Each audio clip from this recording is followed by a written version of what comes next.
Subscribe bell பட்டனை press பண்ணி ஆல்னு choose பண்ணுங்க. ஹாய் ஃப்ரெண்ட்ஸ், வெல்கம் டு அம்மா சமையல் ஃபுட் சேனல். இன்னைக்கு என்ன சமைக்க போறோம்னா அருமையான நண்டு ரசம்.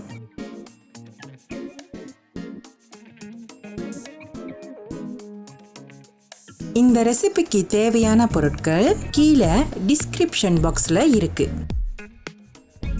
ஃபர்ஸ்ட் வாங்க ரசத்துக்கு தேவையான பொருட்களை அரைச்சிக்கலாம். இந்த மாதிரி ஒரு பிளெண்டரில் 2 டேபிள் ஸ்பூன் மிளகு சேர்த்துக்குங்க, 2 டேபிள் ஸ்பூன் சிறு சீரகம், 2 டேபிள் ஸ்பூன் மல்லி, 1 டேபிள் ஸ்பூன் மஞ்சள் தூள்.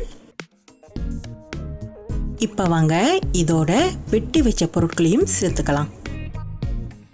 2 பட்டை மிளகாய், 1 வெட்டின வெங்காயம், 1 துண்டு இஞ்சி, 1 பெரிய தக்காளி பழம்.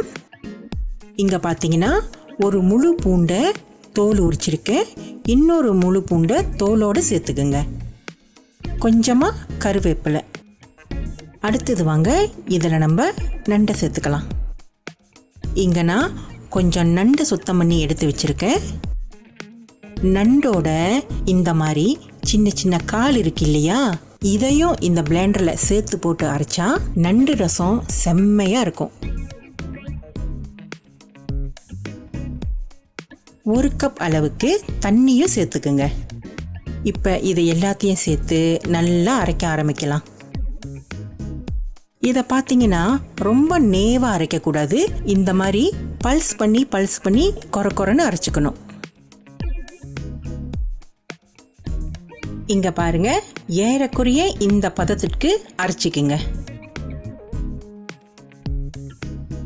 அடுத்தது இங்கே பார்த்தீங்கன்னா ஒரு முழு நண்டும் கொஞ்சம் நண்டு கால்களும் இந்த மாதிரி இடித்து வச்சுக்குங்க. லேசாக இடிச்சுக்குங்க போதும். இந்த மாதிரி இடிச்சுக்கிட்டோமா இதோட சாறுலாம் ரசத்தில் நல்லா இறங்கும். இப்போ வாங்க சமைக்க ஆரம்பிக்கலாம். இந்த மாதிரி ஒரு பாத்திரத்தில் தேவையான அளவுக்கு எண்ணெய் ஊற்றிக்கிங்க.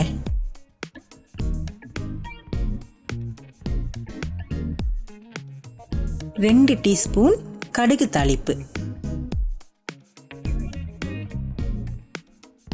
1 டேபிள் ஸ்பூன் பெருங்காயம், வெட்டின ஒரு பெரிய வெங்காயம், 5-6 கிள்ளி போட்ட பட்டை மிளகாய், 1 கைப்பிடி அளவுக்கு கருவேப்பிலை, இடித்து வச்ச 7-8 பூண்டு.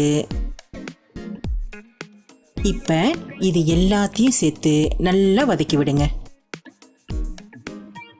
இதை நல்லா பொன்னிறமாக ஆகிற வரைக்கும் வதக்கி விடுங்க. இந்த மாதிரி பொன்னிறமாக ஆனோன்னு ரசத்துக்கு அரைச்சி வச்ச பேஸ்ட்டை இதில் சேர்த்துக்கலாம்.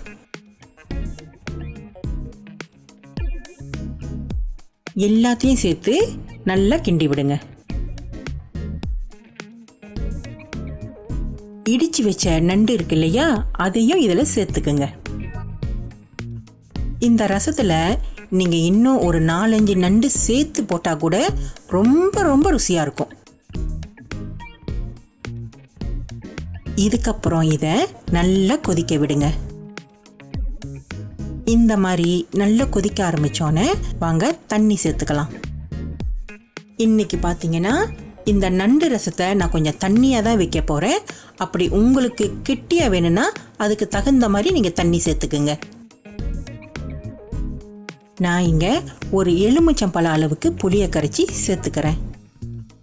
ஆனால் உங்களுக்கு ரசம் கொஞ்சம் புளிப்பாக வேணும்னா கொஞ்சம் கூடுதலாகவே நீங்கள் சேர்த்துக்கலாம். தேவையான அளவு உப்பு.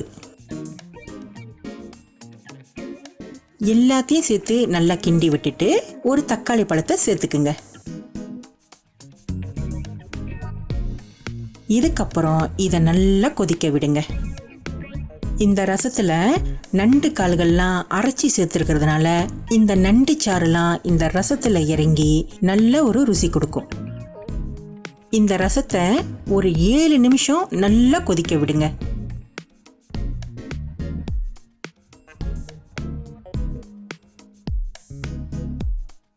இந்த கொதிக்கிற ரசத்துல ஒரு கைப்பிடி அளவு கருவேப்பிலை சேர்த்துக்குங்க. நல்ல ஒரு மணம் கொடுக்கும். கடைசியா அடுப்பை அடைச்சிட்டு கொத்தமல்லியை சேர்த்துக்குங்க.